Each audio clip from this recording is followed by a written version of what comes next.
നമസ്കാരം. ജീവൻ ടി വിയിലെ എല്ലാ മാന്യ പ്രേക്ഷകർക്കും ഒരു പ്രവാസിയുടെ യാത്ര എന്ന ഈ പ്രോഗ്രാമിലേക്ക് ഹാർദവമായ സ്വാഗതം. ഒരു പ്രവാസിയുടെ യാത്രയുമായി ഞാൻ എത്തി നിൽക്കുന്നത് ദുബായിലാണ്.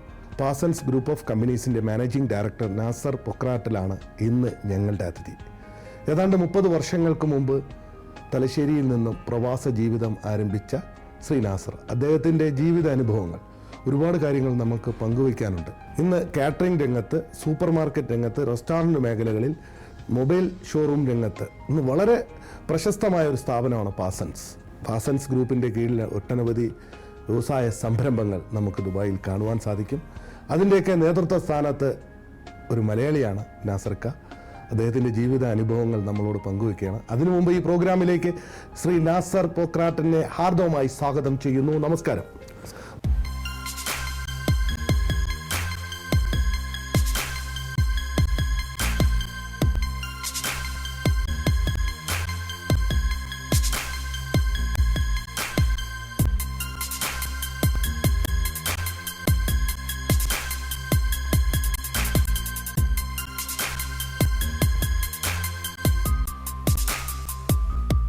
തലശ്ശേരിയാണ് ജന്മദേശം. ഒട്ടനവധി പ്രത്യേകതകളുള്ള ഒരു സ്ഥലമാണ് തലശ്ശേരി. തലശ്ശേരിയിൽ 3 C എന്നാണ് അറിയപ്പെടുന്നത്: ക്രിക്കറ്റ്, സർക്കസ്, കേക്ക്. അതിലുപരി തലശ്ശേരിയുടെ മറ്റൊരു പ്രത്യേകത ദം ബിരിയാണിക്ക് പേര് കേട്ടതാണ്. തലശ്ശേരി ദം ബിരിയാണി ലോക പ്രശസ്തമാണ്. അതിലുപരി തലശ്ശേരിക്കാരുടെ ബ്ലഡിൽ അലിഞ്ഞു ചേർന്നിട്ടുള്ളതാണ് കച്ചവടം. എവിടെ നോക്കിയാലും നമുക്ക് തലശ്ശേരിക്കാർ ബിസിനസ് രംഗത്ത് ടോപ്പായിട്ട് നിൽക്കുന്നു. ഒരു ജന്മനാടിൻ്റെ ഒരു വലിയ പ്രത്യേകതയും നാസർക്കാക്കുണ്ട് എന്നുള്ളതാണ്. തലശ്ശേരി പ്രോപ്പർ തലശ്ശേരിയാണോ? അല്ല, തലശ്ശേരി ഒരു 10-12 കിലോമീറ്റർ പുറത്ത് പെരിങ്ങത്തൂരാണ് ജന്മദേശം. പെരിങ്ങത്തൂർ ഒരു 2 കിലോമീറ്റർ പുറത്ത് കരിയാട് പുളിയനമ്പ്രം എന്ന ഒരു ഗ്രാമപ്രദേശത്താണ് എൻ്റെ വീട്. ഉപ്പാക്ക് എന്ത് ജോലിയായിരുന്നു? ഉപ്പ കൃഷിയായിരുന്നു. വയനാട്ടിൽ കാപ്പി, കുരുമുളക് കൃഷിയായിരുന്നു. എത്രാമത്തെ മകനാണ്? ഞാൻ 4ാമത്തത്. മൊത്തം കുടുംബത്തിൽ ഞങ്ങൾ 6 പേര്, 5 ആൺമക്കളും ഒരു പെങ്ങളുമാണുള്ളത്. അതിൽ 4ാമത്താണ് നാസർക്ക. 4ാമത്തെ ഞാനാണ്. ശരിക്കും സ്കൂൾ വിദ്യാഭ്യാസം അവിടെ ഗ്രാമത്തിൽ തന്നെയായിരുന്നു? തന്നെ ഗ്രാമത്തിൽ. പിന്നെ പ്രീ ഡിഗ്രി തലശ്ശേരി. അതോടുകൂടി വിദ്യാഭ്യാസം നിർത്തി. ആ കാലഘട്ടത്തിൽ തീർച്ചയായും അന്ന് നമുക്കൊരു സ്വപ്നം ഉണ്ടായിരുന്നു, ഗൾഫിലേക്ക് വരിക. ഒരു ബിസിനസ് തന്നെയായിരുന്നു ലക്ഷ്യം. തീർച്ചയായിട്ടും ബിസിനസ് ആയിരുന്നു ലക്ഷ്യം. 1987 ദുബായിലാണ് ദുബായിലേക്ക് വരുന്നത്. അന്ന് ഒരു ബന്ധുവിന്റെ വിസയിലാണ് വന്നത്. വളരെ പ്രശസ്തമായ ഒരു സൂപ്പർ മാർക്കറ്റ് ശൃംഖലയിൽ നിൽക്കുന്ന പാർക്കോ റഹ്മാനിക്കാട് ഗ്രൂപ്പിലേക്കാണ്. അന്ന് പാർക്കോ സൂപ്പർ മാർക്കറ്റ് രംഗത്തല്ല ഉണ്ടായിരുന്നത്, കാറ്ററിംഗ് രംഗത്താണ് കൂടുതൽ ഉണ്ടായിരുന്നത്. പിന്നെ ആദ്യമായി തുടങ്ങുന്ന ഒരു സൂപ്പർ മാർക്കറ്റിലേക്കാണ് ഞാൻ വന്നത്. വന്ന് ആ കട തുറക്കാൻ വന്ന ശേഷം 6 മാസം എടുത്തു. അതിന്റെ മറ്റേ പ്രോസസ്സും കാര്യങ്ങളൊക്കെ ആയിട്ട് 6 മാസം എടുത്തു. 6 മാസം ജോലിയില്ലാതെ റൂമിലിരുന്നു. തുടക്കത്തിൽ തന്നെ 6 മാസം ജോലിയില്ലാതെ ഇരിക്കുമ്പോൾ മാനസികമായിട്ടൊരു വല്ലാത്തൊരു വിഷമമായിരിക്കും. കാരണം തീർച്ചയായിട്ടും വന്ന ഉടനെ ഇതൊരു പ്രയാസമാണ്. ആ സമയത്ത് ഇവിടെ അങ്ങനെയുള്ള ആളുകൾ ധാരാളം ഉണ്ടാകും. ഞങ്ങളുടെ റൂമിൽ തന്നെ കുറേ പേര് ജോലിയില്ലാതെ ഇങ്ങനെ ഇരിക്കുന്നുണ്ട്. എന്താണെന്ന് പറഞ്ഞാൽ അതൊക്കെ ഒരു അനുഭവം എന്ന് പറഞ്ഞാൽ, ഇപ്പോൾ രാത്രി ഉറങ്ങാൻ വൈകും, വളരെ വൈകി ഉറങ്ങി രാവിലെ വളരെ വൈകി എഴുന്നേറ്റ് ബ്രേക്ക്ഫാസ്റ്റ് കഴിക്കാതെ ലഞ്ച് ആണ് ഉണ്ടാവുക. ലഞ്ച് കഴിച്ച് പിന്നെ ഒരു കറങ്ങാൻ വേണ്ടി പുറത്തു പോകും, പിന്നെ ഡിന്നർ കഴിച്ച് വന്ന് റൂമിലിരിക്കും. ഒരു ജീവിതത്തിൽ ഒരു സിസ്റ്റം ഇല്ലാതെ പോകുന്ന ഒരു കാലഘട്ടം. പക്ഷെ എന്നാലും നമുക്കൊരു നാട് വിട്ടു വന്നതിൻ്റെ ഒരു പ്രയാസവും നമ്മുടെ ബന്ധുക്കളെയൊക്കെ വേർപിരിഞ്ഞ് വന്ന ഒരു പ്രയാസമൊക്കെ നമ്മുടെ ആ സമയത്ത് ഉണ്ടെന്നുള്ളത് തീർച്ചയായിട്ടും ഉണ്ടാവും. ഞാൻ ആദ്യമായിട്ട് ഗൾഫിലേക്കാണ് നാട് വിടുന്നത്. അപ്പം വന്നത് എന്തായാലും പ്രയാസങ്ങൾ ഉണ്ടാവുമല്ലോ. ഉപ്പ ഉമ്മ ഇവരൊക്കെ പിരിഞ്ഞു വരികയാണ്. ഏജും കൂടുതലില്ല. അന്നത്തെ ആ ചെറുപ്പകാലം നമ്മുടെ ജീവിതത്തിൽ ഏറ്റവും കൂടുതൽ സ്വാധീനിച്ച 2 വ്യക്തികൾ നമ്മുടെ ഉപ്പായും ഉമ്മായും തന്നെയാണ്. അത് എവിടെ ഈ ലോകത്ത് നമ്മൾ ചെല്ലുമ്പോൾ അവരുടെ പ്രാർത്ഥനയാണ് ഒരു പക്ഷേ നമ്മൾ ഇന്ന് നേടിയ എല്ലാ വിജയത്തിൻ്റെ ഒരു പ്രധാന ഘടകം എന്ന് പറയുന്നത്. തീർച്ചയായിട്ടും നാസർക്കാരുടെ ജീവിതത്തിൽ എത്രത്തോളമാണ് ഉപ്പായും ഉമ്മായും സ്വാധീനിച്ചിട്ടുള്ളത്? എൻ്റെ എല്ലാ ഇതിലും ഞാൻ കാണുന്നത് എൻ്റെ ഉപ്പായും ഉമ്മയാണ്. എൻ്റെ ഉപ്പ വളരെ സ്ട്രിക്റ്റ് ആയിരുന്നു ചെറുപ്പകാലത്ത്. എൻ്റെ ചെറുപ്പകാലത്ത് വീടിന്ന് പുറത്തു പോകാനും മറ്റൊക്കെ ഉപ്പ എൻ്റെ അനുമതി വേണം. അതും രാത്രി വൈകുന്നേരം മഗ്‌രിബിന് മുമ്പ് വീട്ടിലെത്തണം. അതും അനുമതിയില്ലാതെ പോയാൽ തിരിച്ചു വരും വലിയ പ്രശ്നങ്ങളാണ്. ആകെ ഞങ്ങൾക്ക് കിട്ടുന്നൊരു ചാൻസ് എന്ന് പറഞ്ഞാൽ റമദാൻ കാലത്താണ്. റമദാൻ കാലത്ത് ഉപ്പ കുറച്ച് ഫ്രീ ആക്കി വിടും. ആ സമയത്ത് നമുക്ക് തറാവിയും ബാക്കിയുള്ള കാര്യങ്ങൾക്കൊക്കെ നിസ്കാരത്തിനൊക്കെ ഒരു രാത്രി കാലങ്ങളിൽ പള്ളിയിൽ പോകാൻ സാധിക്കും.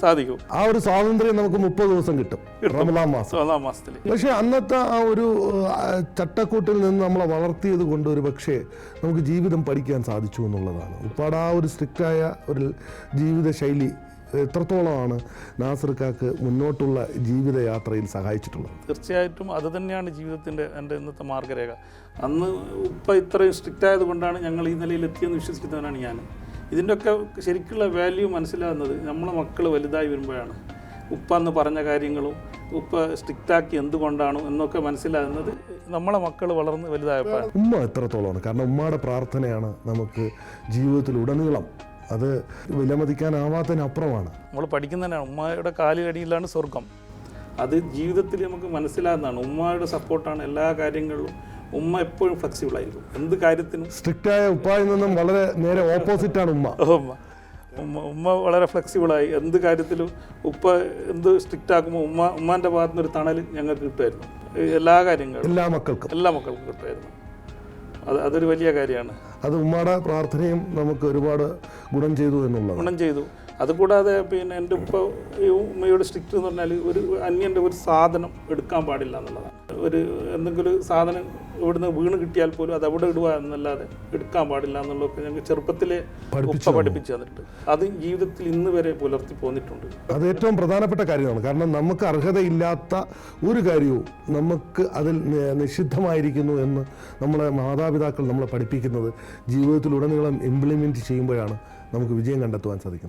അത് തന്നെയാണ് ഇപ്പോൾ നാസർക്ക പറഞ്ഞത്. കാരണം ആ ഒരു വാക്ക് എൻ്റെ ലൈഫിൽ ഇത്രയും കാലം വരെയും ഒരാളുടെ അന്യ ആൾക്കാരുടെ ഒരു പൈസ, അർഹതയില്ലാത്ത ഒരു പൈസ പോലും എനിക്കത് പാടില്ല എന്ന് എൻ്റെ ഉപ്പ പഠിപ്പിച്ചത് അത് ത്രൂ ഔട്ട് ലൈഫിൽ എത്രത്തോളം സഹായിച്ചിട്ടുണ്ട്? നന്നായി സഹായിച്ചിട്ടുണ്ട്. പൈസ മാത്രമല്ല, ഇപ്പോൾ ഒരു മാങ്ങ റോഡിൽ വീണാൽ നമ്മൾ ഇതിൻ്റെ അടുത്ത പറമ്പ് അത് എടുക്കാൻ പാടില്ല. അത് ഞാൻ എൻ്റെ കുട്ടികളെ അതേപോലെ പഠിപ്പിച്ചെടുത്തത് കാരണം എൻ്റെ മക്കളും ഇങ്ങനത്തെ ഒരു സാധനം എടുക്കാനോ തൊടാനോ പോകാറില്ല. ജീവിതത്തിൻ്റെ വലിയൊരു ഭാഗമാണ് അത്. അവിടെയാണ് നമ്മൾ ഹലാലും ഹറാമും നമ്മൾ തിരിച്ചറിയാൻ സാധിക്കുന്നത്. എനിക്ക് വളരെ അത്ഭുതം. എൻ്റെ ചെറിയ കുട്ടികൾ പോലും അതിൽ വളരെ ശ്രദ്ധാലുക്കളാണ്. ഇന്ന് ചെറുമക്കളൊക്കെ ആയിട്ട് ഇരിക്കുമ്പോൾ പോലും ഇന്ന് ആ ഉപ്പ പറഞ്ഞു തന്ന ഒരുപാട് കാര്യങ്ങൾ ചെറുമക്കളിലൂടെയും നമ്മൾ അത് പ്രാവർത്തികമാക്കാൻ ശ്രമിക്കുന്നു എന്നുള്ളതാണ്. വളരെ സന്തോഷമുണ്ട്. അങ്ങനെയുള്ള കാര്യങ്ങൾ കാണുമ്പോൾ ഒരു മനസ്സിന് തൃപ്തിയാണ്.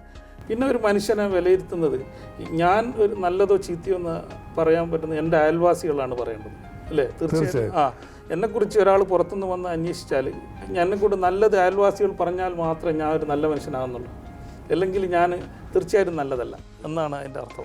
അയൽവാസികളിൽ നിന്ന് കിട്ടുന്ന ഒരു അഭിപ്രായമാണ്. കാരണം നമ്മളെ വിലയിരുത്തുന്നത്, തീർച്ചയായും നമ്മളിലുള്ള വ്യക്തിത്വം വിലയിരുത്തുന്നത് നമ്മുടെ നാട്ടുകാർ തന്നെയാണ്. തൊട്ടടുത്ത അയൽവാസികൾ നമ്മളെ അറിയാവുന്നുള്ളത്. അപ്പോൾ അവിടെ നമ്മൾ പലരും നമ്മളെക്കുറിച്ച് നാസർക്ക കൊള്ളാം എന്ന്, അല്ലെ നല്ല മനുഷ്യനാണ്. കാരണം ഇതൊരു 10 പ്രാവശ്യം പറയുമ്പോൾ തന്നെ നമുക്കൊരു പോസിറ്റീവ് എനർജി ഉണ്ടാവും. തീർച്ചയായിട്ടും ഉണ്ടാവും. അത് തന്നെയാണ് നമ്മുടെ വിജയത്തിൻ്റെ ഒരു പ്രധാന ഘടകം എന്ന് പറയുന്നത്. അത് നമ്മുടെ സ്വഭാവത്തിൻ്റെ ഒരു മഹിമയാണെന്നാണ്. നമ്മുടെ സ്വഭാവം എത്ര നന്നായിരിക്കുമോ അത്രത്തോളം നമുക്ക് വിജയിക്കാൻ കഴിയും. ഇവിടെ വന്നു, അങ്ങനെ 6 മാസം കഴിഞ്ഞു. ആദ്യമായിട്ട് പാർക്കോ സൂപ്പർ മാർക്കറ്റിൽ ജോലി ചെയ്തു. പാർക്കല്ല, അന്ന് അൽമദീന സൂപ്പർ മാർക്കറ്റായിരുന്നു. അൽത്തവാർ 1 അൽമദീന സൂപ്പർ മാർക്കറ്റായിരുന്നു. റഹ്മാൻകാടെ നേതൃത്വത്തിൽ അവർ 3 പാർട്ട്നേഴ്സ് ആയിരുന്നു. അങ്ങനെ റഹ്മാനിക്കും വേറെ 1-2 പാർട്ട്നേഴ്സും കൂടി തുടങ്ങിയതാണ്. ഒരു സെയിൽസ്മാൻ ആയിട്ട് ജീവിതം ആരംഭിച്ചു. എത്ര വർഷം അവിടെ വർക്ക് ചെയ്തു? അവിടെ ഒരു 2 വർഷത്തോളം. അവിടെ ഒരു വളരെ നല്ല സാഹചര്യം ഉണ്ടായിരുന്നു പറഞ്ഞാൽ, അന്ന് UAE സംബന്ധിച്ചിടത്തോളം ദുബൈയിൽ പ്രത്യേകിച്ചും ഡ്രൈവിംഗ് ലൈസൻസ് തന്നെ ഒരു കിട്ടാക്കനിയായിരുന്നു. എല്ലാവരും കൂടെ വന്നാൽ പറയും 5 വർഷമായി ഡ്രൈവ് കിട്ടിയില്ല, 6 വർഷമായി കിട്ടിയില്ല. എനിക്ക് കിട്ടിയൊരു പോസിറ്റീവ് ഇത് എന്താണെന്ന് പറഞ്ഞാൽ, അവിടെ ഇൻസ്പെക്ടേഴ്സ് കൂടുതൽ താമസിക്കുന്ന ഒരു സ്ഥലമായിരുന്നു ഈ അൽത്തവാർ 1. അപ്പോൾ അവർ സ്ഥിരമായി ഞങ്ങളെ കടകളിൽ വരികയും അവരുമായിട്ട് ബന്ധം സ്ഥാപിക്കുകയും അത് കാരണം 1 മാസം കൊണ്ട് എനിക്ക് ഇവിടെ ഡ്രൈവിംഗ് ലൈസൻസ് എടുക്കാൻ പറ്റി. നമ്മുടെ ജീവിതത്തിൻ്റെ ഒരു ടേണിംഗ് പോയിന്റ് തന്നെയാണ് ഇവിടുത്തെ ഡ്രൈവിംഗ് ലൈസൻസ്. തീർച്ചയായിട്ടും നമ്മളൊരു നിസ്സാരമായി അതിനെ തള്ളിക്കളയാൻ കഴിയില്ല. കാരണം ഒരു ജീവിതത്തിൽ നമുക്ക് വേറൊരു മേഖലയിലേക്ക് കടന്നു പോകാൻ പറ്റുന്ന ഒരു ഏറ്റവും വലിയ പാത്താണ് ലൈസൻസ്. അങ്ങനെ ഡ്രൈവിംഗ് ലൈസൻസ് എടുക്കുന്നു. ഡ്രൈവിംഗ് ലൈസൻസ് എടുത്തു. പിന്നെ അവിടെ തന്നെ മാർക്കറ്റിൽ പോയി സാധനങ്ങൾ പർച്ചേസ് ചെയ്യാനുള്ള ചാൻസ് കിട്ടി. അതിന് പോയി കൊണ്ടിരിക്കുമ്പോൾ എനിക്ക് തോന്നി ഈ ഡ്രൈവിംഗ് ലൈസൻസ് ഒക്കെ കിട്ടി, അല്ലെങ്കിൽ ജോലി അത്ര പോരാ, ഏതെങ്കിലും ഒരു കമ്പനിയിലേക്ക് ജോലിക്ക് കയറണം എന്ന് പറഞ്ഞു. അങ്ങനെ പല കമ്പനിക്കാരായിട്ട് പരിചയപ്പെട്ടു. അങ്ങനെ ഞാൻ 1-2 കമ്പനി, അൽമറായി എന്ന് പറഞ്ഞ കമ്പനിയിൽ ഡയറിയിൽ പോയിട്ട് ഇൻ്റർവ്യൂ കൊടുത്തു. വേറൊരു കോൺട്രാക്റ്റിംഗ് കമ്പനിയിൽ ഡ്രൈവറായിട്ട് ഇൻ്റർവ്യൂ കൊടുത്തു. അപ്പോൾ ഞാൻ റഹ്മാനിക്കാനോട് പോയിട്ട്, എൻ്റെ ബോസ് റഹ്മാനിക്കാനോട് പോയിട്ട് ഞാൻ ചോദിച്ചിങ്ങനെ. അപ്പോൾ റഹ്മാനിക്കാൻ്റെ ഉദ്ദേശം എന്താ പറഞ്ഞാൽ, ജോലിയിൽ കയറി അത് ഒതുങ്ങിപ്പോകും, ബിസിനസ്സാണ് നല്ലത്, അപ്പോൾ ബിസിനസ്സിൽ ഉയരാൻ സാധ്യത വളരെ കൂടുതലാണ് എന്ന് പറഞ്ഞ് ഉപദേശിച്ചു. ഞാൻ ആ ജോലി ഒക്കെ ഒഴിവാക്കി, ജോലിയിൽ കയറിയിട്ടില്ല. അതിൽ ഇൻ്റർവ്യൂവിൽ ജോലി ശരിയായിരുന്നു, അൽമറായിൽ ഒഴിവാക്കി വന്നു. എന്നിട്ട് റഹ്മാനിക്കാട് ബിസിനസ് സംരംഭങ്ങളിൽ ഒരു പാർട്ണറായിട്ട് വീണ്ടും തുടങ്ങുന്നു. രണ്ടാമത്തെ ഒരു സെക്കൻഡ് എൻട്രി എന്ന് പറഞ്ഞാൽ ഞാൻ അതല്ല ചെയ്തു. ഇവിടുന്ന് ഈ ഇസൈസ് വീണ്ടും ഞാൻ ജബലിലായിരുന്നു. റഹ്മാനിക്കാൻ്റെ കൂടുതൽ കാറ്ററിംഗ് ബിസിനസ്സും കാര്യങ്ങളൊക്കെ ജബലിലായിരുന്നു. അങ്ങനെ ഞാൻ ഇവിടുന്ന് ഡ്രൈവറെ ഇവിടുന്ന് ഒഴിവാക്കി ജബല്ലി ഡ്രൈവറെ ജോലിക്ക് പോവാണ്. ഡ്രൈവർ എന്ന് പറഞ്ഞാൽ അവിടെ ഈ ഫുഡ് സപ്ലൈ ആണ് മെയിൻ. ലേബർ ക്യാമ്പിലൊക്കെ ഈ ജബല്ലിയിൽ കൂടുതൽ കാറ്ററിംഗ് ആണ്. അങ്ങനെ ഫുഡ് സപ്ലൈക്ക് പോയി. അങ്ങനെ ഇരിക്കുമ്പോഴാണ് പുതിയൊരു ഏരിയയിൽ പുതിയ ലേബർ ക്യാമ്പും സ്ഥാപനങ്ങളൊക്കെ വരുന്നത്. അപ്പോൾ അവിടത്തേക്ക് തന്നെ ഒരു മാനേജറായിട്ട് ഇവർ നിയമിച്ചു. അവിടെ നിന്നാണ് ഘട്ടം ഘട്ടമായിട്ട് വളർന്നു വരുന്നത്. അവിടെ നിന്ന് തന്നെയാണ് പിന്നെ റഹ്മാനിക്കാട ബിസിനസ് സംരംഭങ്ങളിൽ ഒരു പാർട്ണർഷിപ്പിലേക്ക് വരുന്നത്. അതൊരു തുടക്കം തന്നെയായിരുന്നു. കാരണം ഒരു ഇവിടെ നിന്ന് ഒന്നൊന്നായിട്ട് നമുക്ക് ബിസിനസ് ചെയ്യാൻ പറ്റിയ അനുയോജ്യമായ സ്ഥലം തന്നെയാണെന്ന് ബോധ്യമാവുകയും ചെയ്തു. തീർച്ചയായും അവിടെ നിന്നാണ് പിന്നെ 2000-ലാണ് പാസൻസ് ഗ്രൂപ്പ് ഓഫ് കമ്പനീസിന്റെ തുടക്കം. സ്വന്തമായിട്ടൊരു ബിസിനസ് സംരംഭത്തിലേക്ക് വരുന്നത് കാറ്ററിംഗ് തന്നെയായിരുന്നു തുടക്കം. അല്ല തുടക്കം ഞാൻ ഫസ്റ്റ് സ്റ്റാർട്ട് ചെയ്ത ബിസിനസ് ഇന്ന് ഇവിടെ UAE വലിയ കമ്പനിയാണ് ഹോട്ട് പാക്ക്. ഈ ഹോട്ട് പാക്ക് എന്ന് പറഞ്ഞ കമ്പനി ഇപ്പോഴാണ് ഹോട്ട് പാക്ക് ആയത്. അതിനു മുമ്പ് മാജിദ് പ്ലാസ്റ്റിക്സ് പറഞ്ഞിട്ട് ഞങ്ങൾ ദേരായിലൊരു ചെറിയൊരു ഷോപ്പ് എടുത്ത് അവിടെ ഒരു ഡിസ്പോസിബിൾ ഐറ്റംസിൻ്റെ ഷോപ്പ് തുടങ്ങിയതാണ്. പാക്കിംഗ് അന്ന് പ്ലാസ്റ്റിക് ബാഗും മറ്റുള്ള കാര്യങ്ങളായിരുന്നു. ഞാനാണ് അതിൻ്റെ തുടക്കക്കാരൻ. അങ്ങനെയാണ് അതിലുള്ള 2 പാർട്ട്നേഴ്സിനെ കിട്ടുന്നത്. അതിലുള്ള ഒരു പാർട്ട്ണറാണ് അത് മാനേജ് ചെയ്തുകൊണ്ടിരുന്നത്. ഇന്നത് അൽഹംദുലില്ലാ വലിയൊരു കമ്പനി എന്ന് പറഞ്ഞാൽ GCC മൊത്തം അറിയപ്പെടുന്ന ഒരു കമ്പനിയായി മാറി. അത് കാണുമ്പോൾ വളരെ സന്തോഷമുണ്ട്. കാരണം നമ്മൾ തുടക്കം കുറിച്ച ഒരു പ്രസ്ഥാനം ഇന്ന് അത് ഹോട്ട് പാക്ക് ആയിട്ട് ഇന്ന് GCCയിൽ അറിയപ്പെടുന്ന ഒരു വലിയൊരു പ്രസ്ഥാനമായിട്ട് മാറി എന്നുള്ളതാണ്. അതിന്റെ ഒരു ഷെയറും ഇന്ന് ഹോൾഡ് ചെയ്യുന്നുണ്ട്. അതാണ് UAEയിലെ ആദ്യത്തെ ബിസിനസ് സംരംഭം അതാണ്. അത് കഴിഞ്ഞിട്ടാണ് പിന്നെ മറ്റ് ബിസിനസ്സിലേക്ക് ഇറങ്ങുന്നത് അതിനുശേഷമാണ്. സൂപ്പർ മാർക്കറ്റ് അല്ല, പിന്നെ രണ്ടാമത് വരുന്നത് ഒരു കാറ്ററിംഗ് ഇതാണ്. ഒരു ലേബർ ക്യാമ്പിൽ കാറ്ററിംഗ് ഏറ്റെടുത്തുകൊണ്ടാണ് പിന്നെ വരുന്നത്. അത് കുറച്ച് പ്രയാസകരമായ ജോലിയായിരുന്നു. ഈ ലേബേഴ്സിൻ്റെ മെസ്സ് എന്ന് പറയുന്നത് കാറ്ററിങ് കുറച്ച് പ്രയാസമാണ്. കാരണം ഈ സൈറ്റിൽ ജോലി ചെയ്യുന്ന ആളുകൾ എപ്പോൾ റഫായിട്ട് മാത്രമേ അവർ പെരുമാറും. ഇതൊക്കെ കാണുമ്പം നല്ല ഫ്രീ സോണിൽ കുറച്ച് സൗകര്യമുള്ള ജോലിയായിരുന്നു. അതൊക്കെ ഒഴിവാക്കിക്കൊണ്ടാണ് ഇതിലേക്ക് ഇറങ്ങി വന്നത്. ഇത് വേണ്ടായിരുന്നു പലപ്പോഴും ചിന്തിച്ചിട്ടുണ്ട്. ലേബർ ക്യാമ്പിലെ താമസവും കാര്യങ്ങളൊക്കെ ഒരു പ്രത്യേക സാഹചര്യം. പിന്നെ അവിടെ നിന്നാണ് സൂപ്പർ മാർക്കറ്റ് രംഗത്തേക്ക് ഞങ്ങൾ ഇറങ്ങിയത്. അല്ല, അന്ന് അവിടെ പാർക്കോ സൂപ്പർ മാർക്കറ്റ് സ്റ്റാർട്ട് ചെയ്തു ജബലലി ഇൻഡസ്ട്രിയൽ ഏരിയയിൽ. അവിടെ ലേബർ ക്യാമ്പ് ധാരാളം ഉണ്ടായിരുന്നു. വളരെ നല്ല ബിസിനസ് സാധ്യതയുള്ള സ്ഥലമായിരുന്നു. ചേർന്നിട്ടാണ് തുടങ്ങിയത് പാർക്കോ തുടങ്ങി. അവിടുന്ന് പാർക്കോ ജബലലി പിന്നെ എല്ലാ ഭാഗത്തും വ്യാപിപ്പിച്ചു ഞങ്ങളത്. ഇപ്പോഴും അതിന്റെ നേതൃത്വ സ്ഥാനത്തുണ്ട്. ഉണ്ട് തീർച്ചയായിട്ടും ഉണ്ട്. സ്വന്തമായിട്ട് പാസൻസ് വരുന്നത് ഈ ഞങ്ങൾ തന്നെ DIPയിൽ പുതിയൊരു സ്ഥാപനം തുടങ്ങുമ്പോൾ ഒരു പാർക്കോ തുടങ്ങി. അതിൻ്റെ അടുത്ത് തന്നെ മറ്റൊരു സ്ഥാപനം തുടങ്ങി. ഞങ്ങൾ പാസൻസ് എന്നുള്ള പേരിട്ടു. പാസൻസ് എന്നുള്ള ഉദ്ദേശിക്കുന്നത് നമ്മളൊരു ഫാമിലി നെയിമാണ്. അങ്ങനെ വീണ്ടും ഞങ്ങൾ വികസിപ്പിക്കാം. പിന്നെന്ന് പറഞ്ഞാൽ മക്കളൊക്കെ വലുതായി വന്നു. അപ്പോൾ സ്വാഭാവികമായിട്ടും പഴയതുപോലെ കൊണ്ടുപോകാൻ ബുദ്ധിമുട്ടുണ്ടാവും. വേറെ മറ്റു പ്രശ്നങ്ങളൊന്നുമില്ല. പക്ഷെ എന്നാലും അവർക്കും നമുക്ക് ഒരു ഓപ്പർച്യൂണിറ്റി, നമ്മൾ ന്യൂ ജനറേഷന്റെ ഒരു സാധ്യത നമ്മൾ മനസ്സിലാക്കിയിട്ടാണ് മക്കൾക്ക് ഒരു നല്ല നിലയിൽ എത്തിക്കാൻ വേണ്ടിയിട്ടാണ് പാസൻസ് ഗ്രൂപ്പ് ഓഫ് കമ്പനീസ് തുടങ്ങുന്നത്. പിന്നെ അത് സൂപ്പർ മാർക്കറ്റിലേക്കും പിന്നെ റെസ്റ്റോറന്റിലും പിന്നെ മൊബൈൽ ഫോൺ രംഗത്തും ബ്രദേഴ്സും സജീവമായിട്ട് സാന്നിധ്യമുണ്ട്. പിന്നെ മകനും ഇപ്പോൾ ബിസിനസ്സിൽ കൂടെ ഉണ്ട്. വിവാഹം കഴിച്ചിരിക്കുന്നത് എവിടെ നിന്നാണ്? കടവത്തൂർ.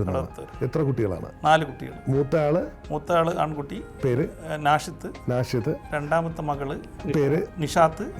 മൂന്നാമത്തെ മകൻ നിഹാൽ. 4ാമത്തെ മകള് നുഹ. ഒരു സന്തോഷമായ ഒരു കുടുംബ ജീവിതവും നമ്മുടെ ബിസിനസ്സിനെ ഒരുപാട് സഹായിച്ചിട്ടുണ്ടെന്നുള്ളതാണ്. തീർച്ചയായിട്ടും.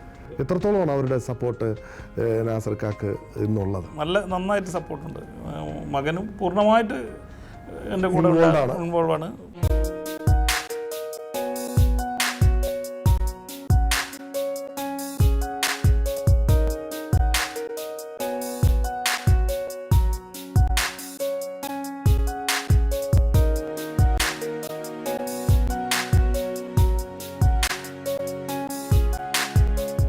ഇന്ന് ഒരുപാട് എംപ്ലോയീസ് ജോലി ചെയ്യുന്ന പ്രസ്ഥാനമാക്കി മാറ്റുവാൻ സാധിച്ചു. എത്ര എംപ്ലോയീസ് ആണ് ഇന്ന് ജോലി? 750ഓളം എംപ്ലോയീസ് ജോലി ചെയ്യുന്ന ഒരു പ്രസ്ഥാനമാക്കി മാറ്റിയെടുത്തു. 750 പേർക്ക് നമ്മൾ ജോലി കൊടുത്തു എന്ന് പറയുമ്പോൾ 750 കുടുംബങ്ങളാണ് ഇന്ന് ഇക്കാടെ പ്രസ്ഥാനങ്ങളെ കൊണ്ട് ജീവിക്കുന്നത്. 750 അതുമായി ബന്ധപ്പെട്ട് മറ്റു കുറച്ച് കുടുംബങ്ങളും ഉണ്ടാവുമല്ലോ. എത്രയോ കുടുംബങ്ങൾ. ഇത് തന്നെയാണ് ഏറ്റവും വലിയ നമ്മളെ സോഷ്യൽ കമ്മിറ്റ്മെന്റ്. ഒരാൾക്ക് ജോലി കൊടുക്കുക, ആ ജോലിയിൽ നിന്നുകൊണ്ട് അവരുടെ കുടുംബത്തെ സംരക്ഷിക്കാനുള്ള ഒരു അവകാശം പടച്ച തമ്പുരാൻ നമുക്ക് തരുമ്പോൾ അത് കൃത്യതയോടെയും അതിൻ്റെതായ ഉത്തരവാദിത്വത്തോടെയും പൂർത്തീകരിക്കുമ്പോഴാണ് നമുക്ക് വിജയം കണ്ടെത്തുവാൻ സാധിക്കുന്നത്. എന്തു തോന്നുന്നു? ഞാൻ ആ കാര്യത്തിൽ വളരെ സാറ്റിസ്ഫൈഡ് ആണ്. എൻ്റെ കൂടെ ജോലി ചെയ്യുന്ന ആളുകൾ എന്നോടിപ്പോൾ വളരെ നല്ല സമീപനമാണ് തൊഴിലാളികളുടെ അടുത്ത് നിന്ന് എനിക്ക് ഉണ്ടാകുന്നത്. അതായത് വിജയത്തിൻ്റെ പ്രധാന കാരണം അത് തന്നെയാണല്ലോ. ഒരു ബിസിനസ് സംരംഭം വിജയിക്കണമെങ്കിൽ തീർച്ചയായും നമ്മളോട് ജോലി ചെയ്യുന്ന ആളുകൾ അതുവരെ സഹകരിക്കണം. സഹകരിച്ചില്ലേ നമുക്കത് മുന്നോട്ട് പോകാൻ സാധിക്കില്ല. അതുകൂടാതെ തന്നെ നമ്മുടെ കസ്റ്റമേഴ്സ് സാറ്റിസ്ഫാക്ഷൻ എന്ന് പറയുന്നതും വളരെ പ്രധാനപ്പെട്ടതാണ്. നമ്മൾ ഏത് മേഖലയിലേക്ക് സർവീസ് ചെയ്യുമ്പോഴും അവിടെ ക്വാളിറ്റി, ബെറ്റർ സർവീസ്, ഇത് തന്നെയാണ് നമ്മുടെ വിജയത്തിൻ്റെ ഒരു പ്രധാന കാരണം എന്ന് പറയുന്നത്. ഒരു ക്വാളിറ്റിയും ബെറ്റർ സർവീസും പാസ്വൺസ് ഗ്രൂപ്പ് എത്രത്തോളം അത് നീതി പുലർത്തുന്നുണ്ട്? ഞങ്ങളെ വിശ്വാസം 100% ഞങ്ങൾ നീതി പുലർത്തേണ്ടതാണ്. പിന്നെ ഒരു ബിസിനസ് എന്നുള്ളതിൽ ചെറിയ പ്രശ്നങ്ങൾ എന്താ ഉണ്ടാവും.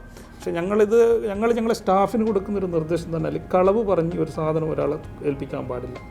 സത്യസന്ധമായിട്ട് ഒരിക്കലും ഒരു സാധനം നമ്മൾ കളവ്, ഇപ്പോൾ ഈ ബിസിനസ് ആണല്ലോ, സൂപ്പർ മാർക്കറ്റ് രംഗത്ത് പ്രത്യേകിച്ച് വളരെയധികം ഇങ്ങനത്തെ പ്രശ്നങ്ങൾ ഉണ്ടാകുന്നതാണ്. അപ്പോൾ ഒരാളോട് ഇപ്പോൾ പല സാധനങ്ങൾ, ഉദാഹരണത്തിന് ഇന്ത്യൻ മട്ടൻ, നമ്മൾ വേറെ മട്ടൻ കൊണ്ടുവന്നിട്ട് അത് ഇന്ത്യൻ മട്ടനാന്ന് കൊടുത്താൽ പല ആളുകൾക്ക് അത് മനസ്സിലാവില്ല. അങ്ങനത്തെ കാര്യങ്ങൾ ഞങ്ങളെ സ്റ്റാഫിനോട് ഞങ്ങൾ കർശനമായി എല്ലാ കാര്യങ്ങളിലും സത്യം മാത്രം പറഞ്ഞിട്ട് സാധനങ്ങൾ കൊടുക്കുക, കളവ് പറഞ്ഞിട്ട് സാധനങ്ങൾ കൊടുക്കരുത് എന്നൊക്കെ ഞങ്ങൾ സ്റ്റാഫിനോട് ഞങ്ങൾ നിർദ്ദേശിക്കുന്നതാണ്. അത് തന്നെയാണ് നമ്മൾ പ്രത്യേകിച്ച് നമ്മൾ ഒരുപക്ഷെ ഒക്കെ പറഞ്ഞ പോലെ മറ്റുള്ളവർക്ക് അത് ബോധ്യമായില്ല എന്ന് വരും. പക്ഷേ ഇതെല്ലാം ബോധ്യമാകുന്ന ഒരാൾ മുകളിൽ നമ്മളെ നിരീക്ഷിക്കുന്നുണ്ട്, തീർച്ചയായിട്ടും വീക്ഷിക്കുന്നുണ്ട്.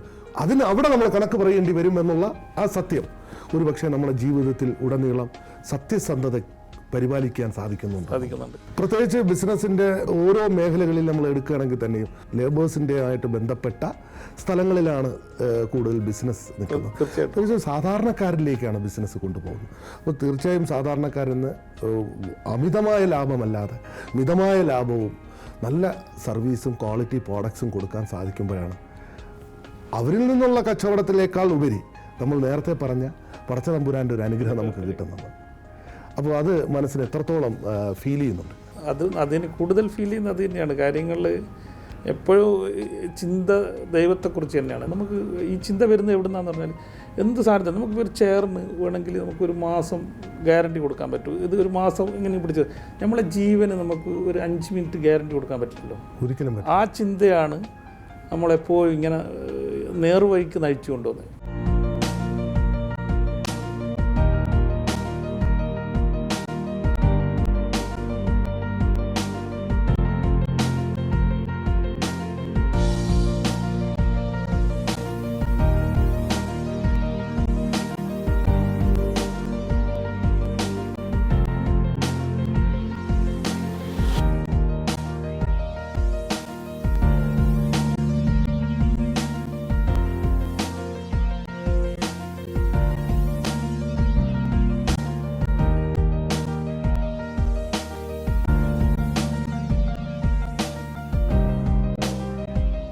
ഇപ്പോൾ റമദാൻ മാസത്തിൻ്റെ ഒരു പുണ്യമാസമാണ്, അനുഗ്രഹങ്ങളുടെ ഒരു പെരുമഴക്കാലമാണ് നമുക്കിപ്പോൾ ഈ മാസം എന്ന് പറയുന്നത്.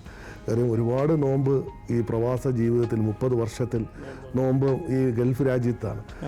ഒരുപാട് പ്രത്യേകതയുണ്ട്. കാരണം എന്ന് വെച്ച് കഴിഞ്ഞാൽ വിശക്കുന്നവന് ഒരു നേരത്തെ ഭക്ഷണം കൊടുക്കുന്ന ഇവിടുത്തെ ഭരണാധികാരികളുടെ വലിയ മനസ്സ് നമുക്കിവിടെ കാണാൻ കഴിയുന്നുണ്ട്. ഒരാൾ പോലും വിശന്നിരിക്കുന്ന ഒരു മാസമല്ല റമദാൻ മാസം. നോമ്പ് തുറക്കുകയും സമൂഹ നോമ്പ് തുറയും ബാക്കിയുള്ള എല്ലാ കാര്യത്തിലും ഈ രാജ്യം വളരെയധികം മത്സരിക്കുകയാണ്. കാരണം ആ ഒരു വലിയൊരു പ്രത്യേകതയും ഈ മണ്ണിനുണ്ടെന്നുള്ളതാണ്. അപ്പോൾ ഈ കുട്ടിക്കാലത്തെ നോമ്പും എങ്ങനെയാണ് ഒന്ന് ഓർത്തെടുക്കുമ്പോൾ, കാരണം ആദ്യമായിട്ട് ഇവിടെ വരുമ്പോൾ ഒരു നോമ്പ് കാലം എങ്ങനെയായിരുന്നു? ആദ്യമായി വന്നപ്പോൾ ഈ 1-2 വർഷമൊക്കെ ശരിക്കും നാടുമായിട്ട് വിട്ടു നിൽക്കുന്ന നോമ്പ് റംസാൻ കാലം വിട്ടു നിൽക്കുന്ന ഒരു പ്രയാസമുണ്ട്. കാരണം എന്ന് പറഞ്ഞാൽ നമ്മളിപ്പം നാട്ടിലാകുമ്പോൾ പള്ളിയിൽ നിന്ന് നേരെ വീട്ടിൽ പോയി ഉമ്മ ഉണ്ടാക്കി തരുന്ന ഭക്ഷണം കഴിച്ച് അത് ഉമ്മ ഉണ്ടാക്കുന്ന ഭക്ഷണം നമുക്കിപ്പോൾ ഒരു പ്രത്യേകത തന്നെയായിരിക്കുമല്ലോ, സാധായിരിക്കും. കാരണം അതിനോട് ഒരു പ്രത്യേകതയുണ്ട്. കാരണം ഒരുപക്ഷെ നമ്മുടെ വയറ് നിറഞ്ഞാൽ പോലും അത് നമുക്ക് തോന്നിക്കില്ല. കാരണം ഉമ്മ വിളമ്പി തരുന്നതനുസരിച്ച് നമ്മൾ കഴിച്ചുകൊണ്ടിരിക്കുന്നു എന്നുള്ളതാണ്. ഇവിടെ വന്നപ്പം അന്ന് ഞാൻ ആദ്യം ഫസ്റ്റ് വന്ന് ബാച്ചലറാണല്ലോ, കല്യാണം കഴിച്ചിട്ടില്ല. തിരിച്ച് പോയതിനു ശേഷമാണ് കല്യാണം കഴിച്ചത്.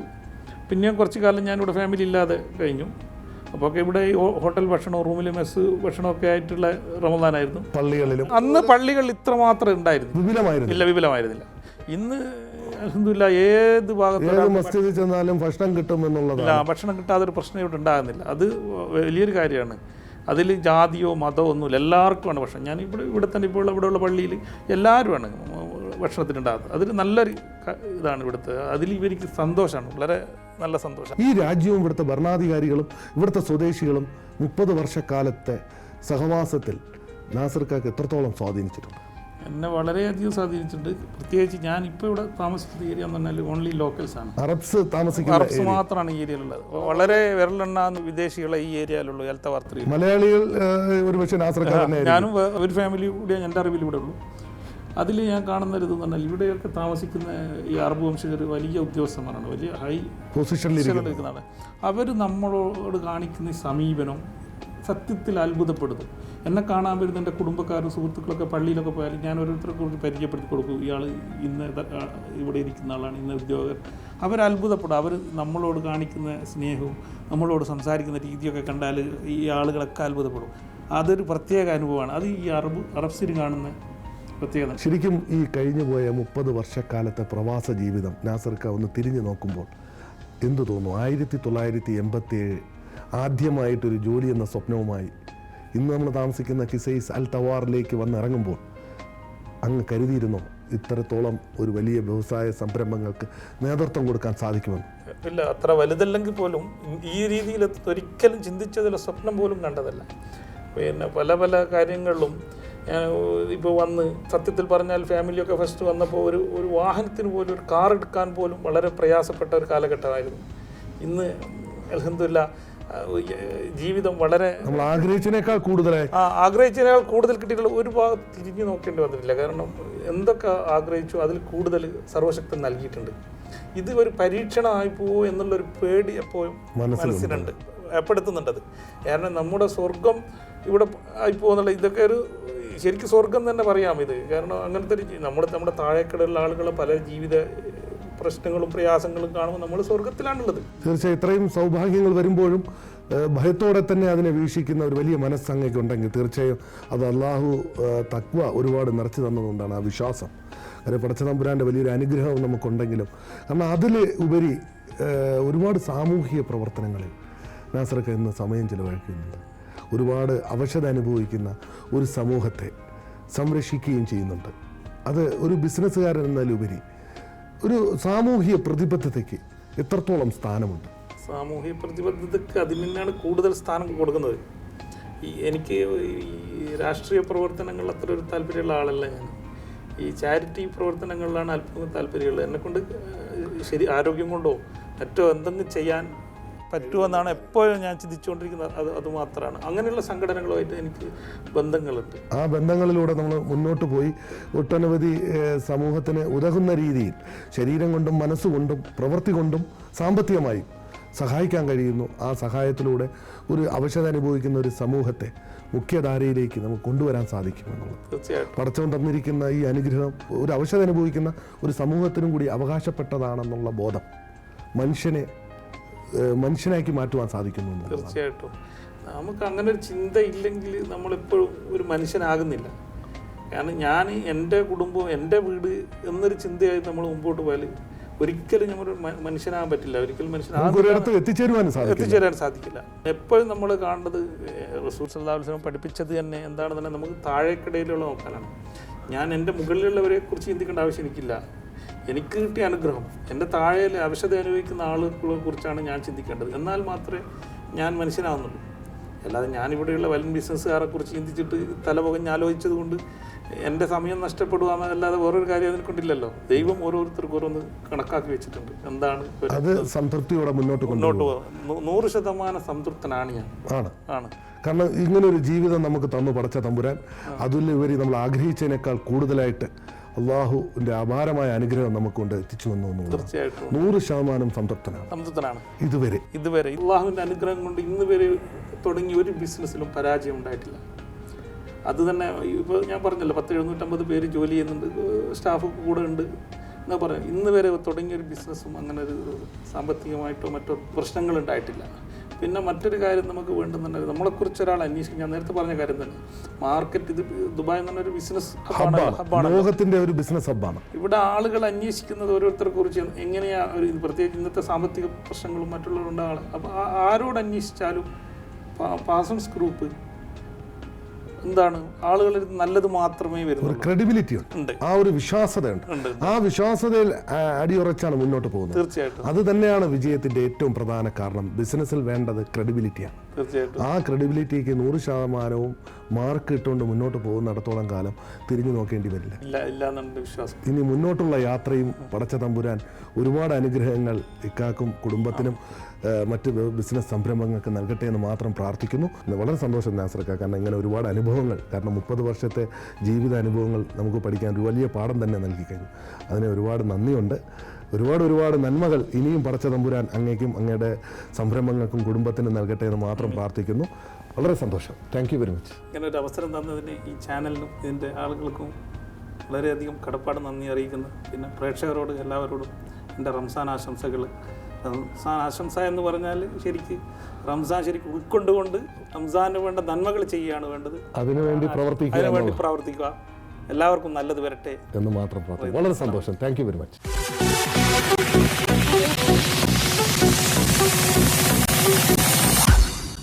Hello everyone, welcome to today's episode of Questionnaire Round. കഴിഞ്ഞ എപ്പിസോഡിലെ ചോദ്യം, which was the first Malayalam novel? ഇതിൻ്റെ ശരിയായ ഉത്തരം Kundalatha. The question for today's episode is, what was the nationality of the great writer George Bernard Shaw? I repeat, ലോക പ്രശസ്ത എഴുത്തുകാരൻ George Bernard Shah ഏത് രാജ്യക്കാരനാണ്? ഇതിന് ശരിയായ ഉത്തരം ഇനി പറയുന്ന ഫേസ്ബുക്ക് പേജിൽ കമൻറ്റ് ചെയ്യുക. ആ Facebook I D master_vision_MFZE. I repeat, master_vision_MFZE. Good night and see you in the next episode.